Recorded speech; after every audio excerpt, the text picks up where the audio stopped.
Olá, graça e paz, meu irmão e minha irmã. Estamos iniciando a leitura da Bíblia em 365 dias, uma dose de amor com a Palavra de Deus. Hoje, no 313º dia, trago para leitura e comentários bíblicos o livro do profeta Ezequiel, capítulo 18, livro de Salmo, capítulo 109, dos versículos 20 a 31, e o livro do apóstolo Lucas, capítulo 21. Neste momento, você precisa estar de posse de um bloco de anotação, caneta ou lápis. A Bíblia, tão importante quanto a sua leitura diariamente, nos aproxima de Deus, fortalecendo assim a nossa fé e a esperança. Enquanto você prepara o nosso kit de fé, trago uma mensagem rápida. Todos nós temos a necessidade de estarmos em comunhão com Deus diariamente. Comunhão esta, agora, a leitura da Bíblia. Orar, meditar, refletir. A Bíblia Sagrada está cheia de promessas. Precisamos acreditar na palavra de Deus. Alimente a sua fé. A sua palavra tem muito mais força do que as coisas contrárias. Estamos vivendo um tempo em que devemos abrir os olhos. Satanás não está aqui para roubar o seu carro, sua casa, sua roupa, seu apartamento, celular, relógio. Ele vem para roubar agora esta semente, este estudo bíblico, a sua fé e os propósitos que Deus tem para você. Precisamos usar todos os recursos que Deus tem nos dado, incentivar a leitura da Bíblia, estudar. A Bíblia Sagrada nos faz gerar a fé, nos faz ter o alimento, a cura e a restauração. A compreensão da palavra vem através da revelação pelo Espírito Santo. Senhor, revele a compreensão de sua palavra. Jesus Cristo, me dê compreensão de sua palavra hoje e sempre.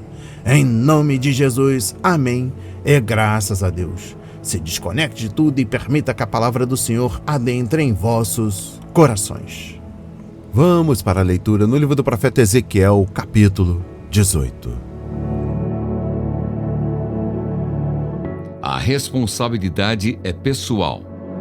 A palavra do Senhor veio a mim dizendo: o que vocês querem dizer, vocês que ficam repetindo este provérbio a respeito da terra de Israel? Os pais comeram uvas verdes e os dentes dos filhos é que se embotaram?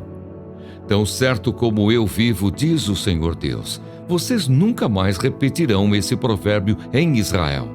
Eis que todas as pessoas são minhas, assim como a pessoa do pai, também a pessoa do filho é minha. A pessoa que pecar, essa morrerá. Se um homem é justo e age com justiça e retidão, não come carne sacrificada nos altos, nem levanta os olhos para os ídolos da casa de Israel. Não contamina a mulher do seu próximo, nem tem relações com a mulher menstruada. Não oprime ninguém, mas devolve ao devedor a coisa penhorada e não rouba. Reparte o seu pão com o faminto e cobre com roupas aquele que está nu. Não empresta para ter lucro e não cobra juros. Desvia sua mão da injustiça e é imparcial ao julgar uma questão entre duas pessoas. Anda nos meus estatutos e guarda os meus juízos, procedendo retamente. Esse tal é justo e certamente viverá, diz o Senhor Deus. Se ele gerar um filho ladrão, assassino, que fizer a seu irmão qualquer uma dessas coisas que o pai nunca cometeu, mas comer carne sacrificada nos altos, contaminar a mulher de seu próximo, oprimir o pobre e necessitado, praticar roubos, não devolver o penhor, levantar os olhos para os ídolos, cometer a abominação, emprestar para ter lucro e cobrar juros, será que esse viverá? Não viverá. Ele fez todas estas abominações e será morto. É responsável pela própria morte.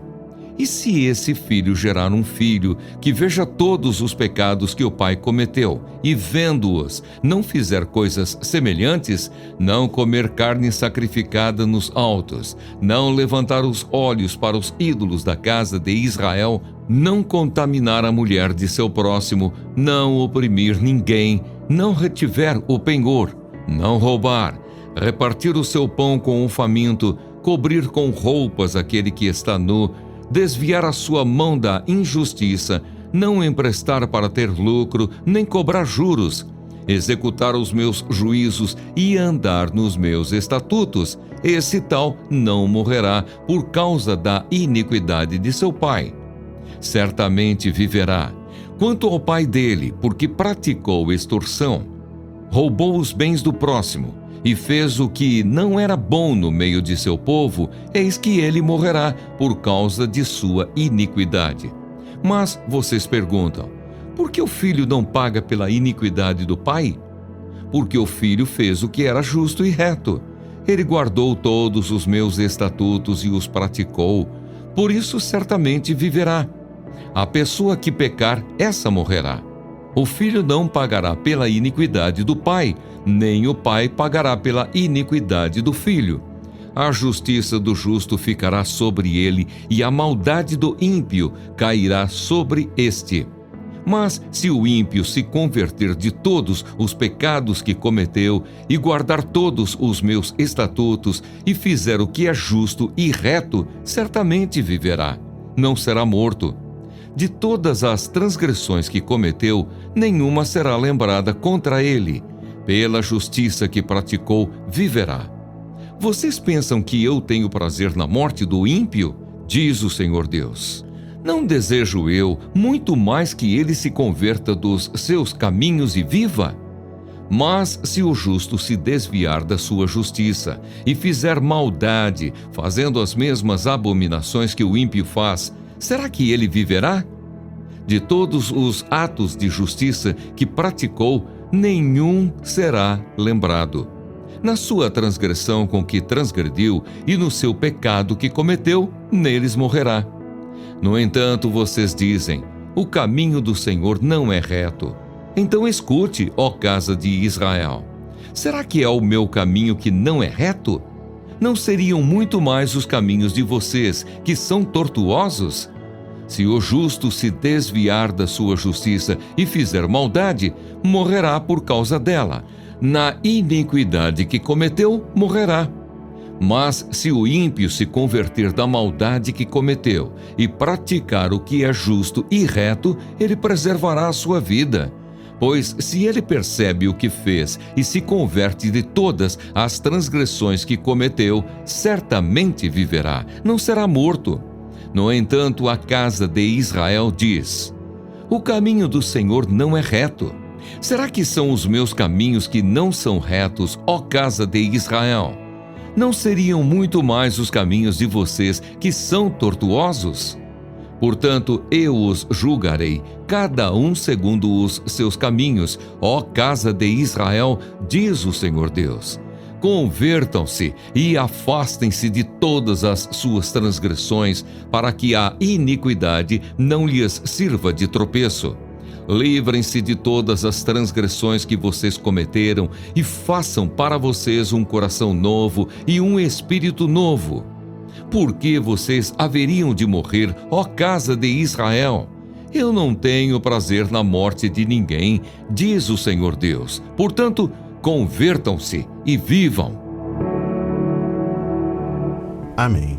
Compreendendo o livro do profeta Ezequiel, capítulo 18.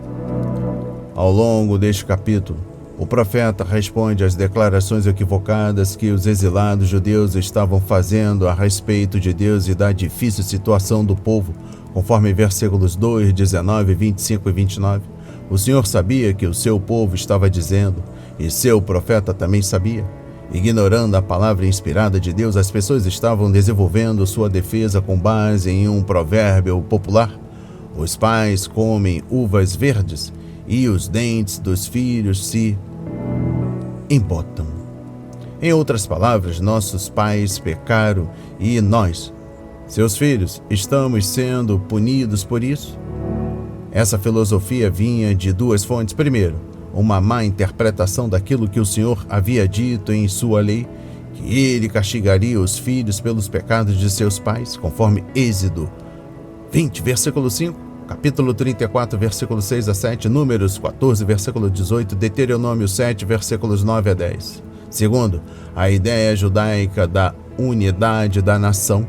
De acordo com a lei de Moisés, animais inocentes poderiam sofrer e morrer por pecadores culpados, mas em parte alguma foi ensinado que pessoas inocentes deveriam ser punidas pelos pecados cometidos por pessoas culpadas. A advertência em Êxodo 20, versículo 5 e capítulo 34, versículo 6 a 7, implica que o Senhor castiga os filhos se eles também incorrerem nos pecados que seus pais cometeram.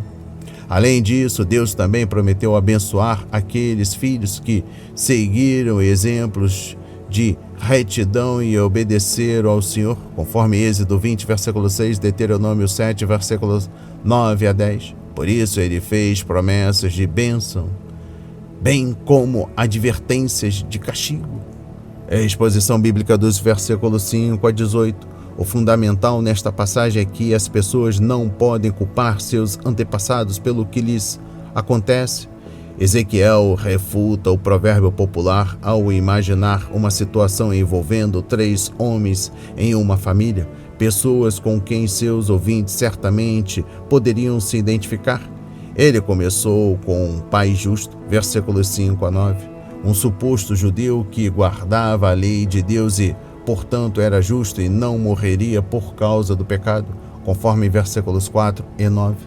É a exposição bíblica dos versículos 10 a 13. Esse pai justo tinha um filho injusto, sobre quem Ezequiel não tinha nada bom a dizer.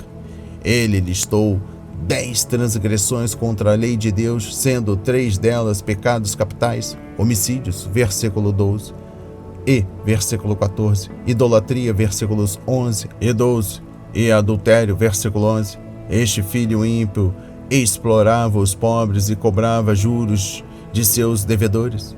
Ele nunca devolvia ao devedor o que tomava como garantia, conforme Êxodo 22, versículo 26, Deuteronômio 24, versículos 12 a 13, e fazia todo o possível para obter lucros, e ainda que isso significasse prejudicar as pessoas e desafiar as leis de Deus, o veredito era claro: com certeza ele será morto. Em exposição bíblica dos versículos 14 a 18, o terceiro personagem neste drama era um neto justo.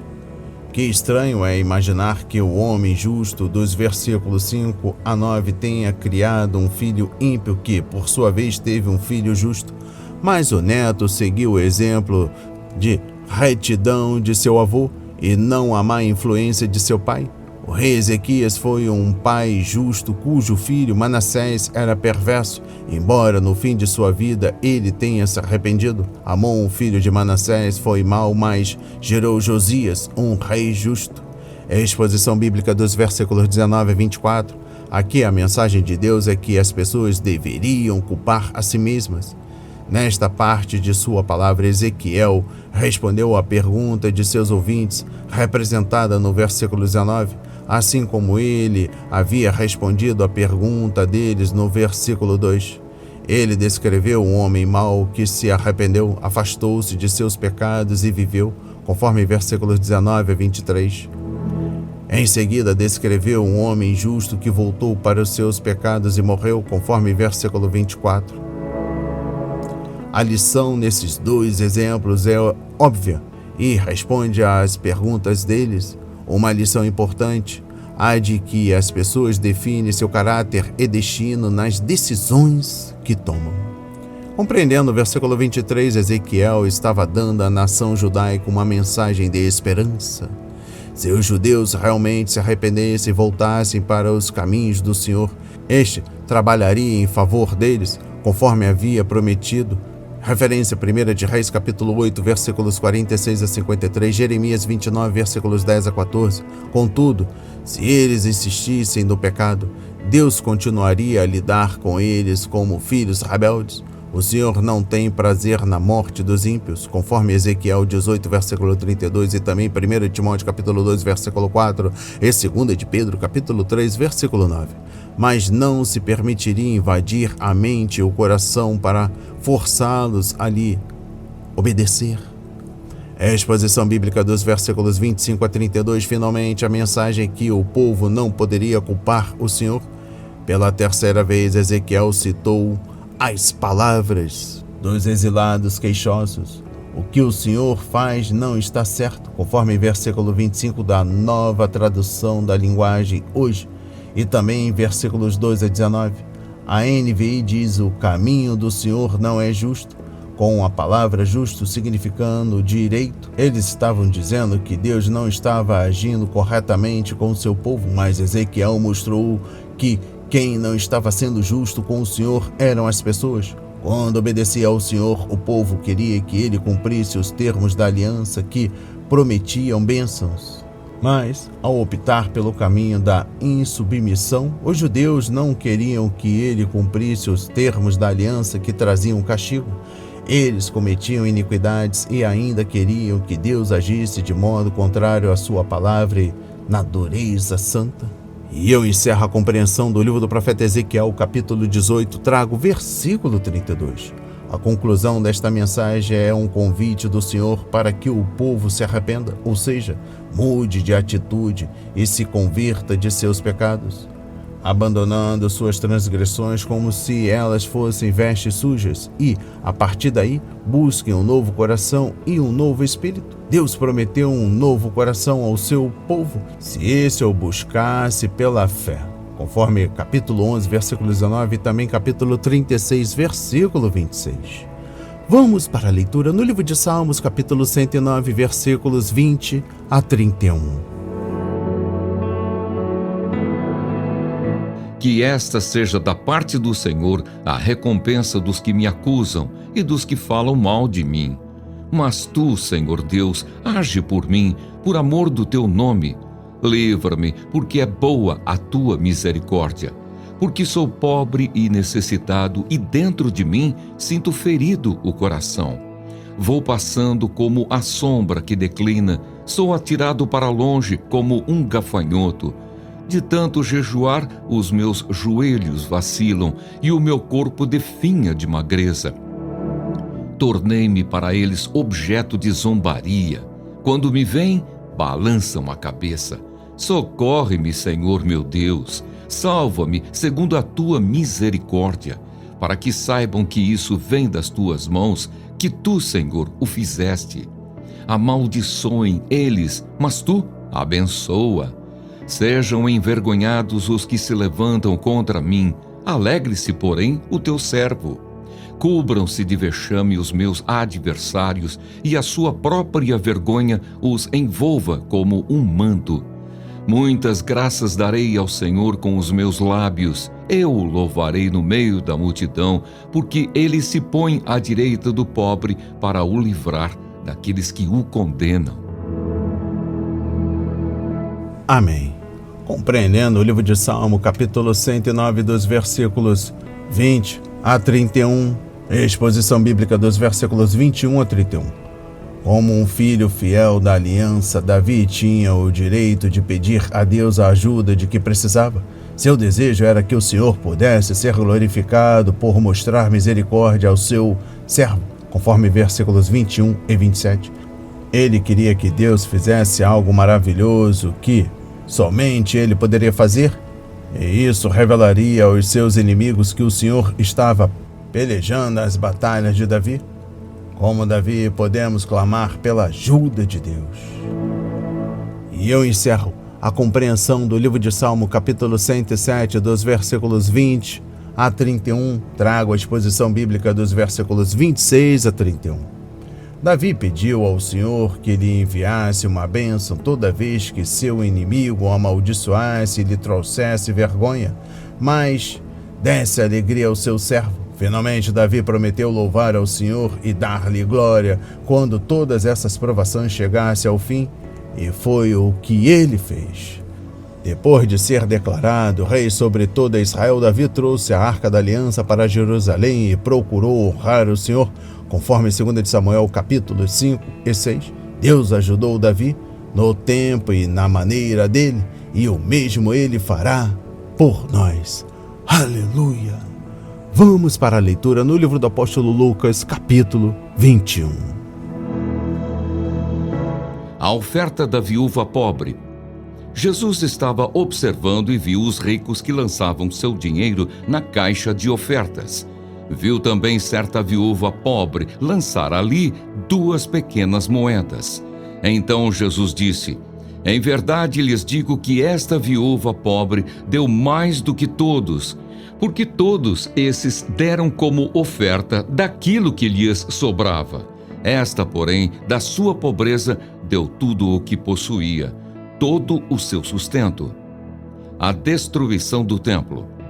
Alguns falavam a respeito do templo, como estava ornado de belas pedras e de dádivas. Então Jesus disse: vocês estão vendo estas coisas? Virão dias em que não ficará pedra sobre pedra que não seja derrubada. O princípio das dores. Perguntaram a Jesus: Mestre, quando será isto? E que sinal haverá quando estas coisas estiverem para acontecer? Jesus respondeu: tenham cuidado para não serem enganados, porque muitos virão em meu nome dizendo: sou eu, e também chegou a hora. Porém não vão atrás deles. Quando vocês ouvirem falar de guerras e revoluções, não fiquem assustados, pois é necessário que primeiro aconteçam estas coisas, mas o fim não será logo. Então Jesus lhes disse: nação se levantará contra nação e reino contra reino. Haverá grandes terremotos, epidemias e fome em vários lugares, coisas espantosas e também grandes sinais vindos do céu. Antes, porém, de todas estas coisas, vocês serão presos e perseguidos. Vocês serão entregues às sinagogas e lançados nas prisões. Serão levados à presença de reis e de governadores por causa do meu nome. Isto acontecerá para que vocês deem testemunho. Tomem, pois, a decisão de não se preocupar com o que irão responder, porque eu lhes darei palavras e sabedoria, a que não poderão resistir nem contradizer todos os que se opuserem a vocês. E vocês serão entregues até por seus próprios pais, irmãos, parentes e amigos, e eles matarão alguns de vocês. Todos odiarão vocês por causa do meu nome, mas não se perderá um só fio de cabelo da cabeça de vocês. É pela perseverança que vocês ganharão a sua alma. Jerusalém sitiada. Quando, porém, vocês virem Jerusalém sitiada de exércitos, saibam que está próxima à sua devastação. Então os que estiverem na Judeia, fujam para os montes. Os que se encontrarem dentro da cidade, saiam dela. E os que estiverem nos campos, não entrem na cidade. Porque esses dias são de vingança, para se cumprir tudo o que está escrito. Ai das que estiverem grávidas e das que amamentarem naqueles dias, porque haverá grande aflição na terra e ira contra este povo. Cairão a fio de espada e serão levados cativos para todas as nações. E até que os tempos dos gentios se completem, Jerusalém será pisada por eles. A vinda do Filho do Homem. Haverá sinais no sol, na lua e nas estrelas. Sobre a terra, angústia, entre as nações em perplexidade por causa do bramido do mar e das ondas. Haverá pessoas que desmaiarão de terror e pela expectativa das coisas que sobrevirão ao mundo, pois os poderes dos céus serão abalados. Então verão o Filho do Homem vindo numa nuvem com poder e grande glória. Ora, quando estas coisas começarem a acontecer, levantem-se e fiquem de cabeça erguida, porque a redenção de vocês se aproxima. A parábola da figueira. Jesus ainda lhes contou uma parábola, dizendo: olhem para a figueira e todas as árvores. Quando veem que começam a brotar, vocês mesmos sabem que o verão está próximo. Assim também, quando virem acontecer essas coisas, saibam que está próximo o reino de Deus. Em verdade, lhes digo que não passará esta geração sem que tudo isto aconteça. Passará o céu e a terra, porém as minhas palavras não passarão. Exortação à vigilância. Tenham cuidado para não acontecer que o coração de vocês fique sobrecarregado com as consequências da orgia, da embriaguez e das preocupações deste mundo, e para que aquele dia não venha sobre vocês repentinamente como uma armadilha, pois sobrevirá a todos os que vivem sobre a face de toda a terra.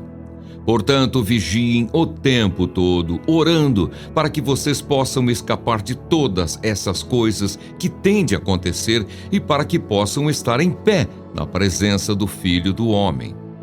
Jesus ensinava todos os dias no templo, mas à noite saía e ficava no monte chamado das Oliveiras. E todo o povo madrugava para ir ao encontro dele no templo, a fim de ouvi-lo. Amém. Compreendendo o livro do apóstolo Lucas, capítulo 21, é a exposição bíblica dos versículos 1 a 4. Quando se trata de nossas ofertas, Deus não se importa tanto com a quantidade, mas sim com a proporção e a motivação. Os homens veem o que é dado, mas o Senhor vê aquilo que é retido. E é desse modo que ele mede a oferta e a condição do coração do ofertante. Algumas sábias pessoas já observavam: nós vivemos por aquilo que temos, mas temos uma vida de verdade por aquilo que damos. Elas podem ter aprendido isso com essa observação de Jesus, conforme capítulo 6, versículo 38, ou talvez com Paulo, 2 Coríntios, capítulo 8, versículos 1 a 15. A exposição bíblica dos versículos 5 a 38, Jesus deixou o templo e foi para o Monte das Oliveiras, onde Pedro, Tiago e João lhes fizeram 3 perguntas. Primeiro, quando é que o templo seria destruído? Segundo, qual seria o sinal de sua vinda? Terceiro, qual seria o sinal do fim dos tempos? Veja também em Mateus 24, versículo 3 e Marcos 13, versículo 3 a 4. Os discípulos pensavam que esses 3 eventos ocorreriam no mesmo tempo, mas Jesus lhe explicou as coisas de forma diferente. Na verdade, o templo seria destruído em primeiro lugar e então haveria um longo período de tempo antes de sua vinda e do estabelecimento do reino na terra, conforme Lucas 19, versículos 11 a 27. A exposição bíblica dos versículos 8 a 19. As características declaradas por Jesus podem ser encontradas em todas as épocas da igreja, pois desde o início há falsos messias, convulsões nacionais e internacionais e perseguições religiosas. Mas essas coisas irão piorar e intensificar à medida que o tempo da vinda de Jesus se aproximar. Haverá ilusão espiritual, conforme versículo 8, conflitos internacionais, conforme versículos 9 a 11, e, por fim, perseguição religiosa, tanto oficial, conforme versículos 12 a 15, como pessoal, conforme versículos 16 a 19. Em exposição bíblica dos versículos 12 a 15, devemos lembrar que, ao sermos perseguidos, sofreremos por causa do nome de Cristo, conforme versículo 12, e esta é uma grande honra, conforme Atos 5, versículo 41. Não é importante aquilo que as pessoas dizem a nosso respeito, mas sim que o nome de Jesus seja glorificado. Momentos de sofrimento produzem oportunidades de testemunho, conforme Lucas 21, versículos 3 a 15. Os apóstolos fizeram bom uso do banco de testemunha quando eram presos e levados a julgamento, conforme Atos, capítulos 4 e 5. E servos de Cristo e mártires ao longo dos séculos têm seguido seu exemplo. A palavra Marte vem da palavra grega martos, que significa testemunha, conforme 1 de Pedro, capítulo 3, versículos 13 a 17. A exposição bíblica dos versículos 20 a 24, o relato de Lucas não se refere a um evento distante que vai ocorrer durante a tribulação, mas a destruição de Jerusalém por Tito e pelo exército romano ocorrida em 70 depois de Cristo, apenas 40 anos depois dessa ocasião, conforme capítulo 19, versículos 41 a 44. A exposição bíblica dos versículos 25 a 28, estes incríveis sinais trarão terror para as pessoas perdidas deste mundo, mas esperança para os que mantiveram a fé no Senhor durante o período da tribulação, conforme Apocalipse capítulo 7. Pois esses cristãos sabem que a vinda de Cristo será em breve. Cristãos de hoje olham para o Salvador, não para sinais. No entanto, ao vermos que os eventos mencionados estão acontecendo, cremos que a volta do Senhor está próxima. E eu encerro a leitura da Bíblia em 365 dias e também da compreensão do livro do apóstolo Lucas, capítulo 21, trago o versículo 36. Durante tempos difíceis, é fácil desistirmos e passar a viver como as pessoas não salvas. Durante a grande tribulação, os cristãos serão tentados a isso. Eles devem estar atentos e orar, resistindo às tentações ao seu redor, pois devem estar preparados para quando o seu Senhor retornar. Seus cristãos, durante aquela época difícil, serão tentados a se render ao mundo e à carne. Os cristãos, nesta presente era de conforto e riqueza, devem enfrentar perigos ainda maiores. Não sabemos quando nosso Senhor há de voltar. Cabe a nós sermos fiéis e estar prontos. Aleluia! A palavra de hoje foi semeada para as nossas vidas, para a honra e a glória do Senhor. Receba este alimento diário, não hesite, compartilhe. Deus está interessado na minha e na sua dor. Que Deus nos abençoe abundantemente.